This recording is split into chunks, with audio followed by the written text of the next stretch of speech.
بسم الله الرحمن الرحيم وبه نستعين والصلاة والسلام على سيدنا محمد وعلى أهل بيته الطيبين الطاهرين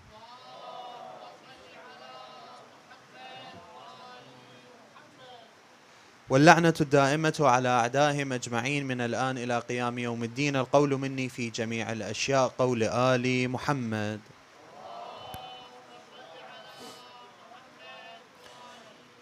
فيما أسروا وما أعلنوا وفيما بلغني عنهم وفيما لم يبلغني. أما بعد، فقد قال الله العظيم في محكم كتابه الكريم: بسم الله الرحمن الرحيم. إنا فتحنا لك فتحا مبينا ليغفر لك الله ما تقدم من ذنبك وما تأخر. صدق الله العلي العظيم. صلوا على محمد وآل محمد.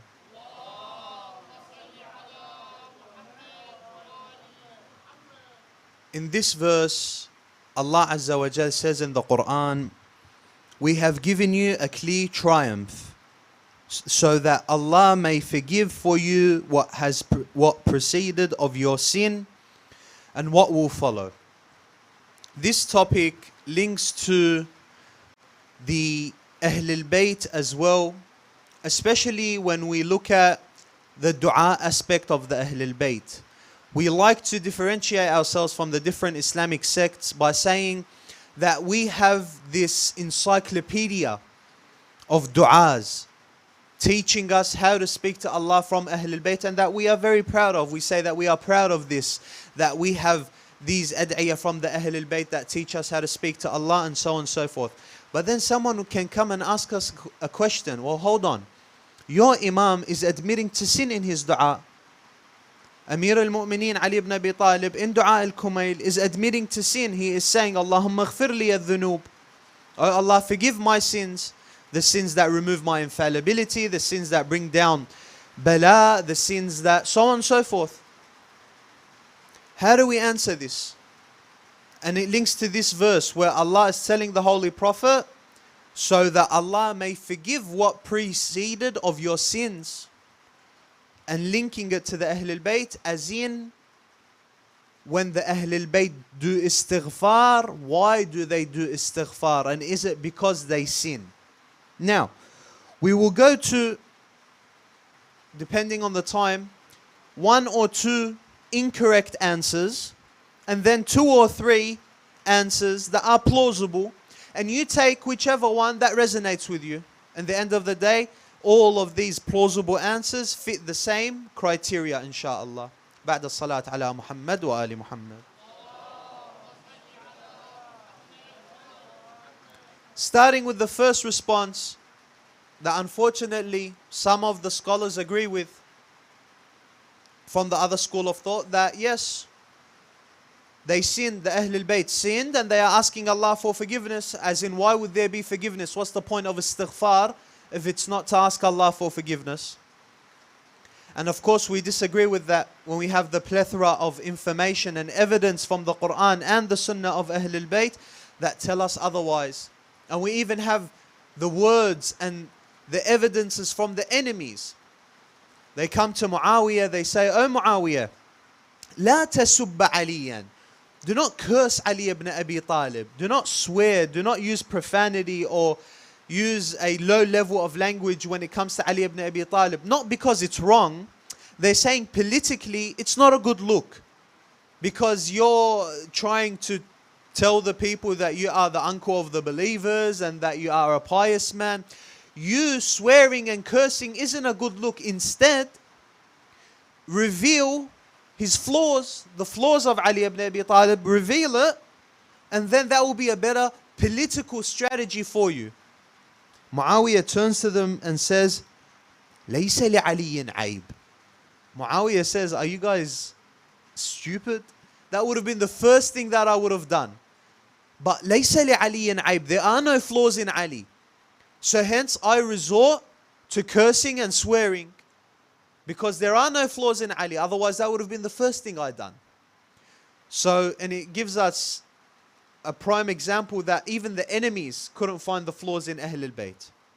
So that's the first plausible answer that we obviously do not accept. The second one, that there are opinions on this. They say that the Ahlul Bayt are so immersed with the remembrance of Allah that they consider even the slight minutes or hours that they are not in the remembrance of Allah, they consider that a sin. And because they consider that a sin, they ask Allah for forgiveness. In the sense that when they are busy with the affairs of the Muslims, during that time they're not remembering Allah actively. And because they are not remembering Allah in that period, they ask Allah for forgiveness for not remembering Him during that time when they are busy. The best example I can give you of this, let's say you broke your leg is plastered and your leg is straight. So you're at home, you're sitting, you're recovering, and your leg is straight. Someone that you revere comes and visits you, like a sheikh, or someone who is a scholar, so on and so forth, someone that you revere. When he comes and sits down next to you, you apologize. I apologize, Maulana, my leg is straight in front of you, and so on and so forth. You have no choice. But still, you apologize because it is not how you should be in front of that person that you revere. You didn't do a sin. That, if we say that the Ahlulbayt cut off from the remembrance of Allah by tongue, maybe. But in general, we cannot accept this. Because the Ahlul Bayt, even when they are dealing with the affairs of the Muslims, they never cut away from the remembrance of Allah. I will give you this Quranic guideline that is beautiful when it comes to understand the Ahlul Bayt and the obedience of Ahlul Bayt alayhimus salam. In the Quran it says, Bismillah ar-Rahman ar-Rahim, وَلَا تُطِعْ مَنْ أَغْفَلْنَا قَلْبَهُ عَنْ ذِكْرِنَا وَاتَّبَعَ هَوَاهُ وَكَانَ أَمْرُهُ فُرُطًا. And do not obey who we have made their hearts oblivious from the remembrance of Allah, and as a result they follow their whims and desires, and they become at a loss. Do not obey whoever we have made their hearts oblivious from our remembrance. A guideline: whoever becomes oblivious or becomes cut off from the remembrance of Allah, even for a second, that is not on a basis where you obey Him. وَلَا تُطِعْ مَنْ أَغْفَلْنَا قَلْبَهُ عَنْ ذِكْرِنَا. So when we look at the Ahlul Bayt, and we look at another verse, Bismillah ar-Rahman ar-Rahim, يَا أَيُّهَا الَّذِينَ آمَنُوا أَطِيعُوا اللَّهَ وَأَطِيعُوا الرَّسُولَ وَأُولِي الْأَمْرِ مِنْكُمْ. O those who believe, obey Allah and His Prophet and Ulil Amr. Ulil Amr is who? The Ahlul Bayt alayhimus salam. So when it says obey the Ahlul Bayt and their obedience is in line with the obedience of the Prophet, which is also in alignment with the obedience of Allah Azza wa Jal, it can never be applicable with the verse وَلَا تُطِعْ مَنْ أَغْفَلْنَا قَلْبَهُ عَنْ ذِكْرِنَا. Meaning that the Ahlul Bayt, their hearts, not even for a second, are oblivious from the remembrance of Allah. So we cannot say that the Ahlul Bayt are asking Allah for forgiveness because there is a time when they are cut off from the remembrance of Allah, when they are busy with the affairs of the people. No. Even in that period, the Ahlul Bayt do not become oblivious from the remembrance of Allah. وَلَا تُطِعْ مَنْ أَغْفَلْنَا قَلْبَهُ عَنْ ذِكْرِنَا. And then, يَا أَيُّهَا الَّذِينَ آمَنُوا أَطِيعُوا اللَّهَ وَأَطِيعُوا الرَّسُولَ وَأُولِي الْأَمْرِ مِنْكُمْ. So that's another answer that we do not take. Then going on to the possible answers. The first one is that the Ahlul Bayt ask Allah for forgiveness or do the act of istighfar out of humility. When we look into the Quran, it says, Bismillah ar-Rahman ar-Rahim, وَقَالَ رَبُّكُمْ ادْعُونِي أَسْتَجِبْ لَكُمْ إِنَّ الَّذِينَ يَسْتَكْبِرُونَ عَنْ عِبَادَتِي سَيَدْخُلُونَ جَهَنَّمَ دَاخِرِينَ. And Allah revealed, pray to me, ask from me, and I will respond to you. أَسْتَجِبْ لَكُمْ. Verily, those who become arrogant from my worship will enter the hellfire. Those who become arrogant from my worship will enter what? The hellfire. They ask the Imam, they say, oh Imam, what is this worship that if we do not do, or if we become arrogant from doing that, we enter Jahannam? The Imam alayhi salam says, هو الدعاء وأفضل العبادة الدعاء. This worship, that if you become too arrogant from it, you enter Jahannam, is what? Supplication, dua. And then they ask the Imam in another instance, they ask him, oh Imam, what is the best of dua? So now we said the best of worship is what? Dua. And then they asked the Imam, what is the best of dua? What is the best of supplication?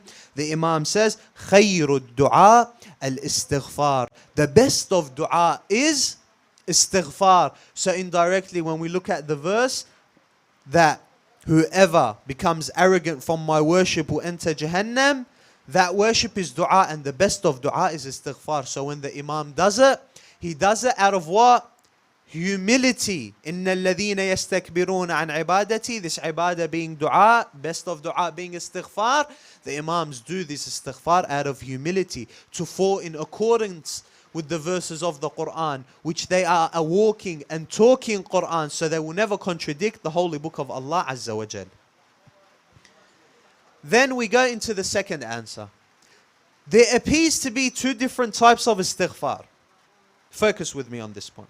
There appears to be two different types of what? Istighfar. There is an istighfar to cure, and then there is an istighfar to prevent. An istighfar to cure, an istighfar to prevent. What's the difference?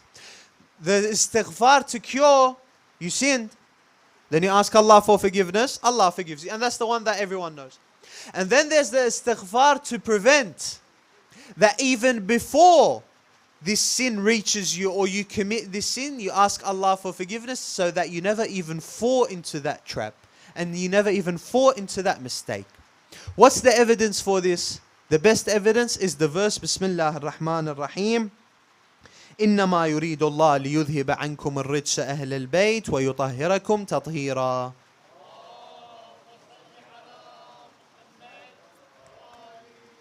Verily, Allah wants to remove any impurities from you, O Ahlul Bayt, and purify you thoroughly. Now, this type of removal of impurity, idhab of rijs, is it, like we said, the cure and the prevent type of istighfar also applies here. Liddaf or lirraf. These are the Arabic translations for it. Liddaf is what? To prevent. Lirraf is for what? To cure.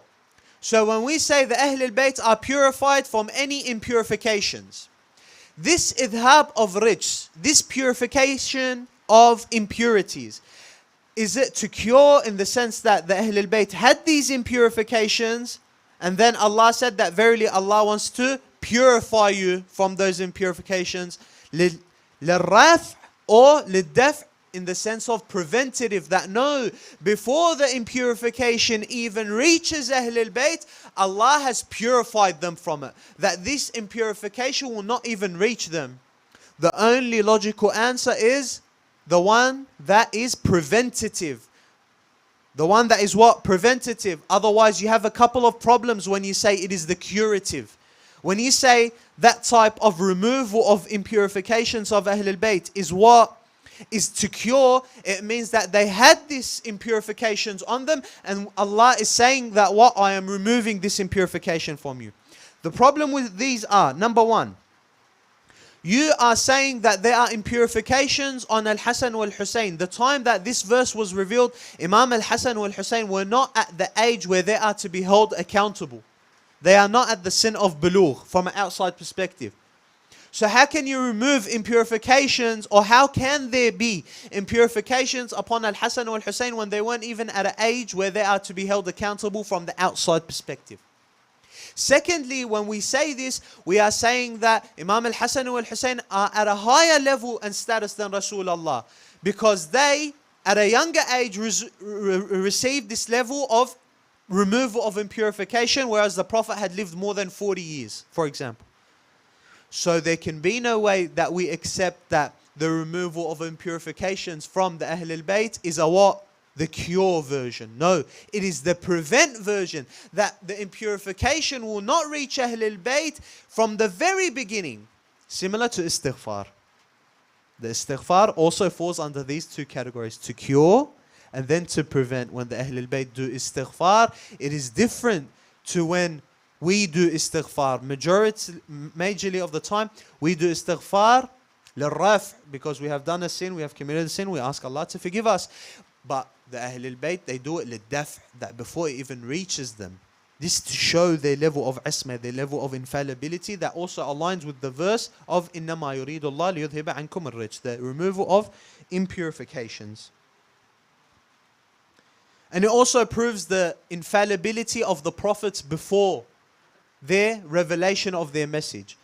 A lot of people and a lot of investigators, muhaqqiqeen, they fall under this trap and they overcomplicate it, in the sense that what religion were the prophets on before they revealed their religion? What religion was Isa on before he revealed his faith? What religion was the prophet on, or what fiqh was the prophet applying himself upon before Islam? No, this is very simple. In the Quran it says, Inni Abdullah atani al-kitab wa ja'alani nabiyya. Isa says, when he was in the cradle, I am the servant of Allah. Atani al-kitab, he has given me the book, the Injil. Wa ja'alani nabiyya. Not only was Isa a prophet when he was in the cradle, he was also a Rasul, a messenger. This is long before he grew up and revealed and everything. He still had this level of infallibility and purification, which also answers the Holy Prophet's infallibility before Islam. This is with the other sects of Islam when we want to debate this aspect. Moving on to the last and final point, is that the Ahlul Bayt, when they do istighfar in their supplications, it is to teach us how to speak to Allah. Someone comes to the Holy Prophet, peace be upon him, an Arabi, the people who would live in the desert and in the remote areas in the Arab tribes. He grabbed the Holy Prophet one time. Grabbed the Holy Prophet and he made a dua. What was his dua? Allahumma arhamni warham Muhammad wa la tarham ahada. Allahumma salli ala. He holds the Prophet. He tells him, "Oh Allah, have mercy upon me and have mercy upon Muhammad and do not have mercy upon anyone else." The Holy Prophet tells him, "Wait, why not? Why don't you pray for the other believers?" This story is the highlight of the fact that us, without the Ahlul Bayt, we do not know how to speak to Allah. Well and truly. Without the Ahlul Bayt, we do not know how to talk to Allah. Especially when it comes to our mannerisms, our akhlaq, when it comes to dua. There are certain mannerisms that are observed, such as praising Allah before you make dua, being on wudu before you make dua, showing grandiosity towards Allah, and showing how lowly you are. Ana al-abd al-dha'if al-haqir al-miskin. These are mannerisms, formalities that you have to do when it comes to asking from Allah Azza wa Jal. No one teaches us this other than Ahlul Bayt, because we would be like the A'rabi. Allahumma arhamni warham Muhammad wa la tarham ahada. We wouldn't know how to make dua. So the Ahlul Bayt, when they give us this dua, that's why we have dua Kumayl. Was it from Kumayl ibn Ziyad? No, it was Amir al-Mu'mineen's dua, and he gave it to Kumayl and it was known as dua Kumayl.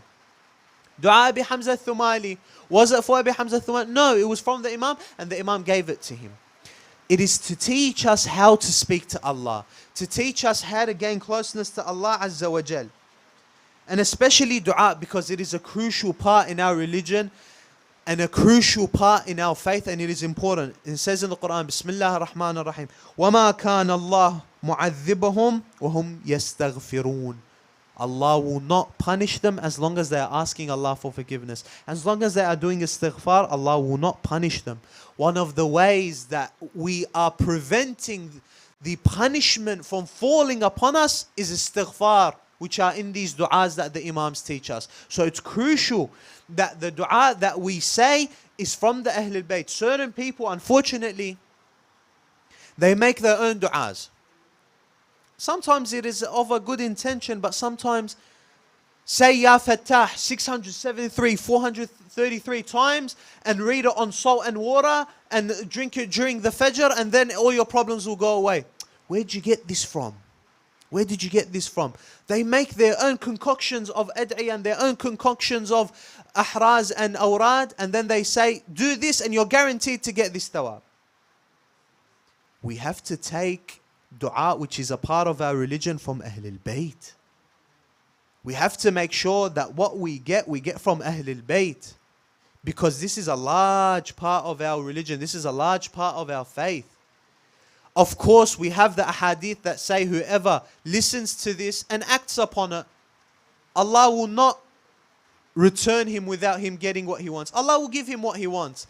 Because usually the person that listens to these people, it is of a kind heart. He listens to this, he wants to get his dua accepted. He does this, whatever that dua or dhikr is, he does it. But we have to be careful to make sure that we get our du'as from Ahlulbayt. Because sometimes you say a dua, but it has a wrong meaning in it. Especially the ones that aren't from Ahlulbayt. So we have to be careful who we get our du'as from. This is known as an example that is called Iyaka ani wasma'i ya jara. This is an old Arab example, and it's a long story, but it's important to know it because the Ahlul Bayt use it and they say it in the ahadith, which we will mention.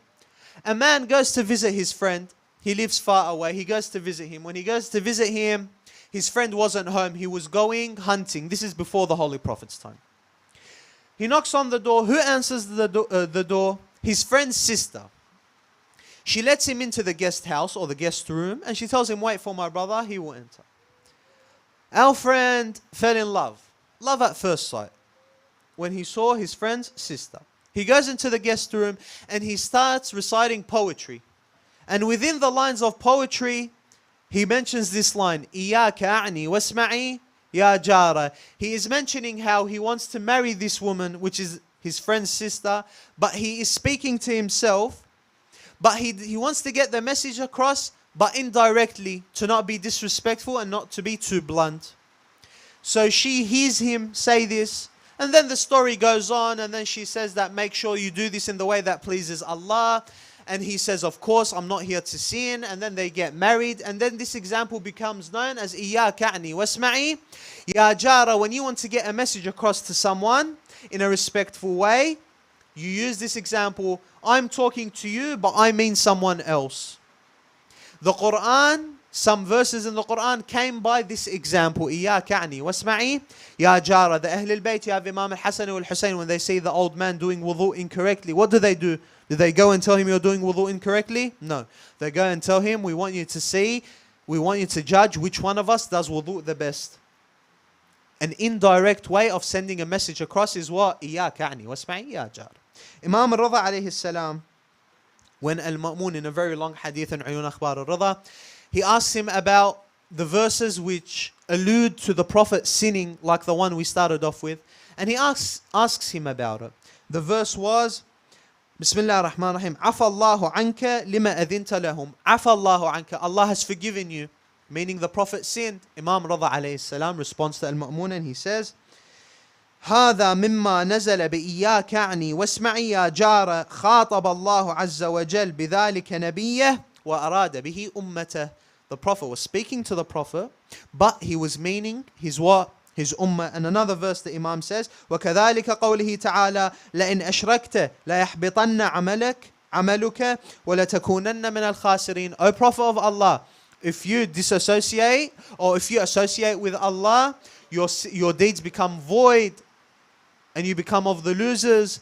The Imam is saying this is in Iyaka a'ni wasma'i ya jara. Allah is speaking to the Prophet, but he is intending his ummah.